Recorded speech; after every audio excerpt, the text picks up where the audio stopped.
The car, truck, and SUV Oscar goes to Mr. Deals on Wheels, the fearless Phil Edmonston. He's the tireless consumer rights campaigner who founded the Automobile Protection Association, and he created the Lemonade Guide 43 years ago. It's a car consumer's Bible filled with true stories from drivers who have been ripped off, and it's filled with sage advice from Phil, who digs up the dirt on the car industry. For instance, he says Car of the Year awards are pure baloney. Don't believe fuel economy claims, and your luxury dream car may not be all that safe to drive. Stay with us for auto curmudgeon, Canada's toughest customer, Phil Edmonston, who regularly gets tossed out of auto shows.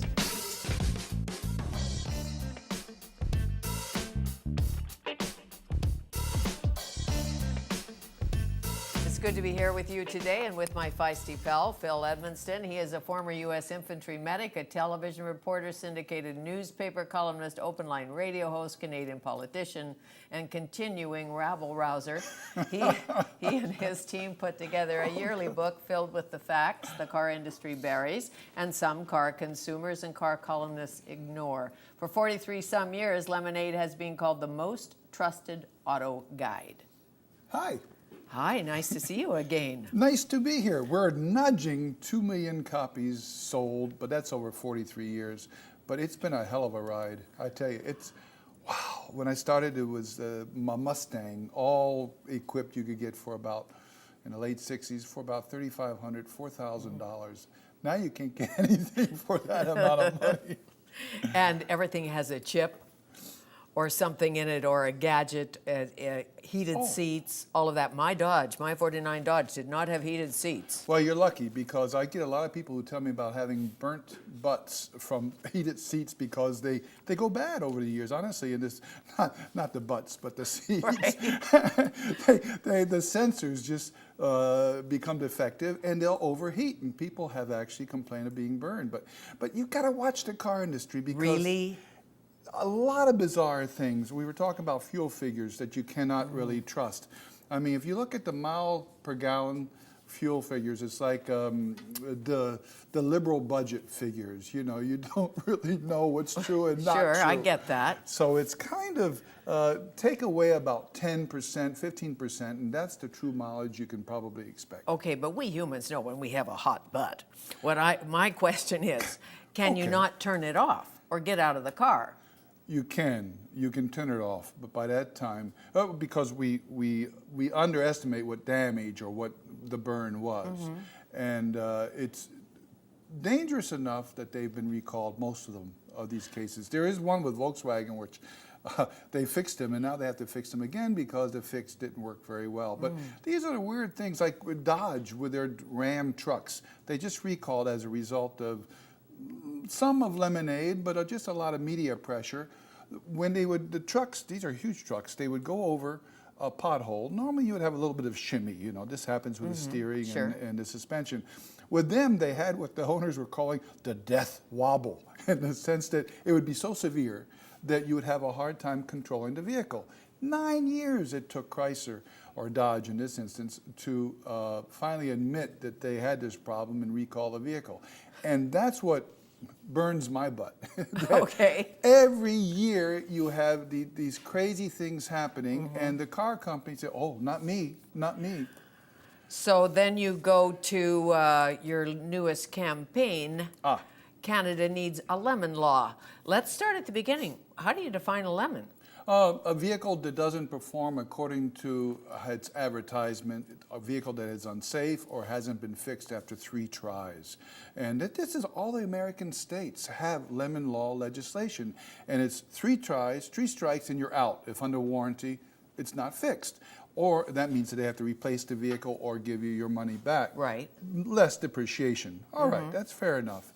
Or if it's just one serious safety defect that they won't correct or they can't defect, or if they've corrected the problem, but you spent so much as copay or so much money in order to get to that point where they fixed it, they should take it back and give you your money back minus depreciation. It's everywhere, and I'm hoping that people who listen to me today will make it an election issue, because we're going to go into provincial elections. It's a provincial law that we have to have.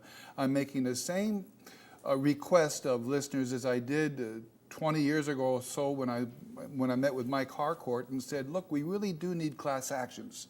And we got class actions. And prior to that, with David Barrett and others, I said, we need to have small claims courts that people can take justice into their own hands.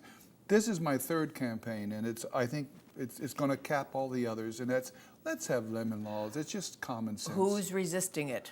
The manufacturers. They say, we don't need lemon laws because we have arbitration run by us. And that's like going to the casino and playing by the house rules. No, use a small claims court that we have set up in order to apply the lemon laws.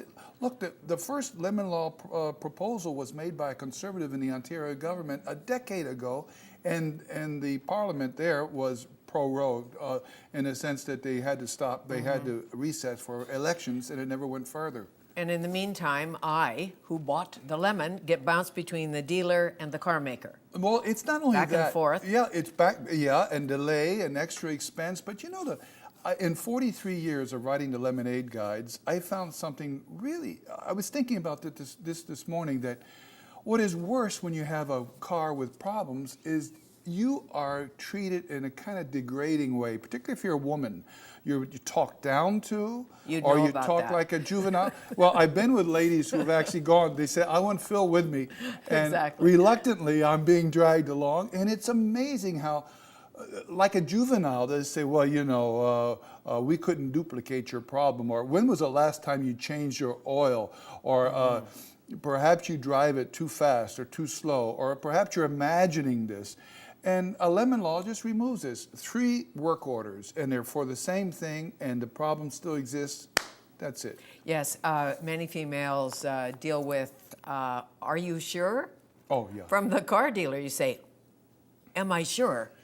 I opened the lid and looked in, and I know where the distributor is, if they even have those anymore, and I know about points. Some things don't change. You know, some things never change. No. Where do you get all this information? Right now, there are 3 things that actually contribute to Lemonade every year.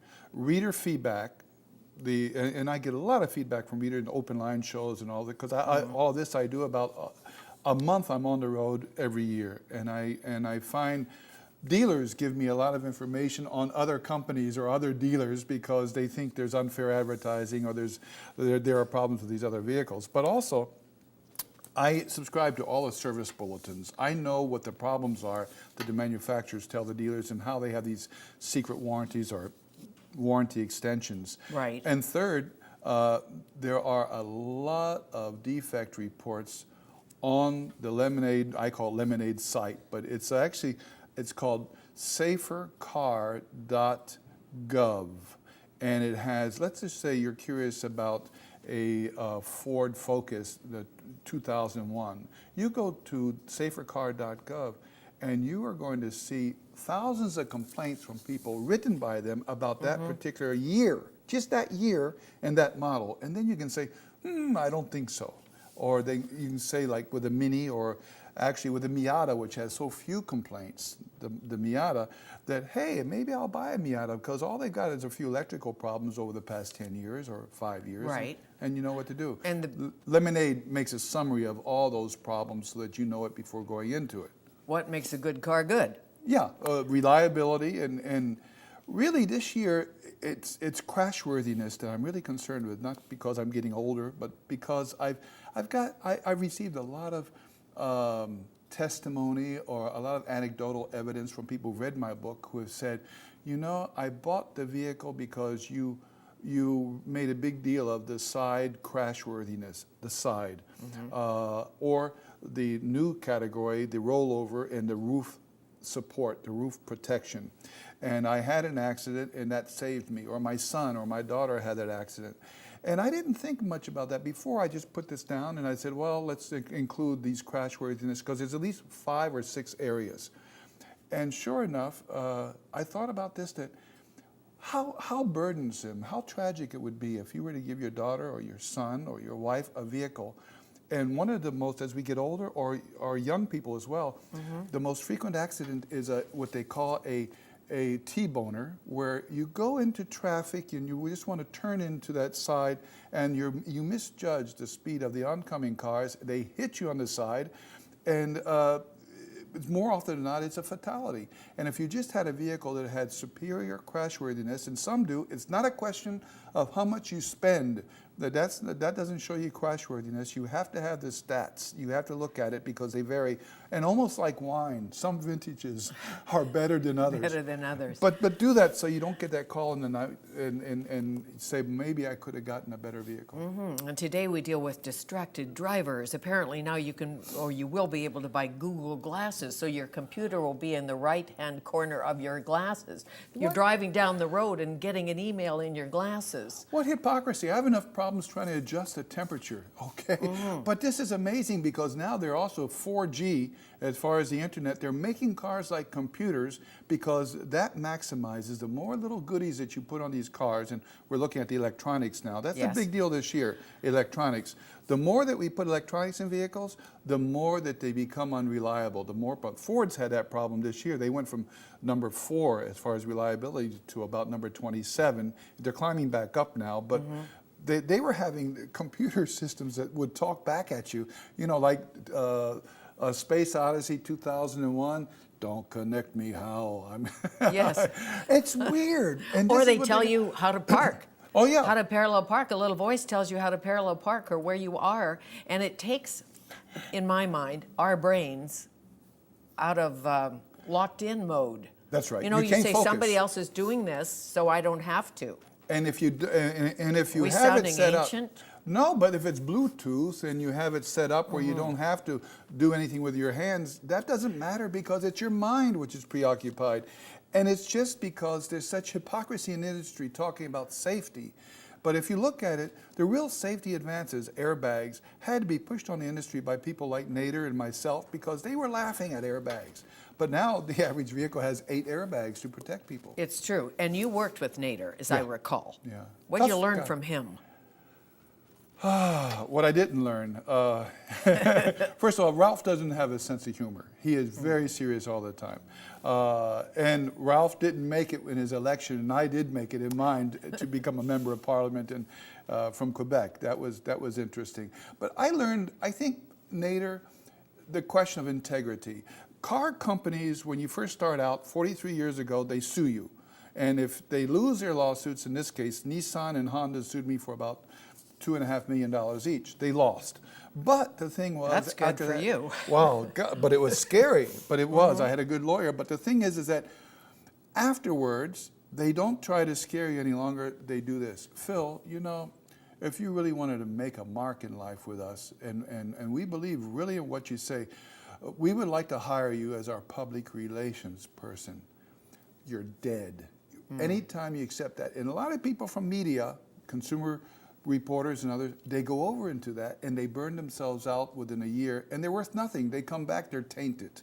And you have to realize that you're not going to change the system necessarily from within working for that company because they have a whole different ensemble of values, and you're going to run up against that every single day. I get it. If you're a restaurant critic, you shouldn't take free food. But you do. I mean, I don't know. You go in, not me, but you go in disguise, right? So they don't know who you are. That makes sense. And then you can be a good critic, a fair critic. Same in the car biz. Loaner How cars. did you get into the car thing? Well, with Nader in the States, I was really part of the, after I got out of the U.S. Army, I went back to college. And in Washington, D.C., there was such a ferment of rebellion. I think of, as I said, Marlon Brando in The Wild One. You know, the townspeople saying, "Well, what are you against today?" And he says, "Well, what have you got?"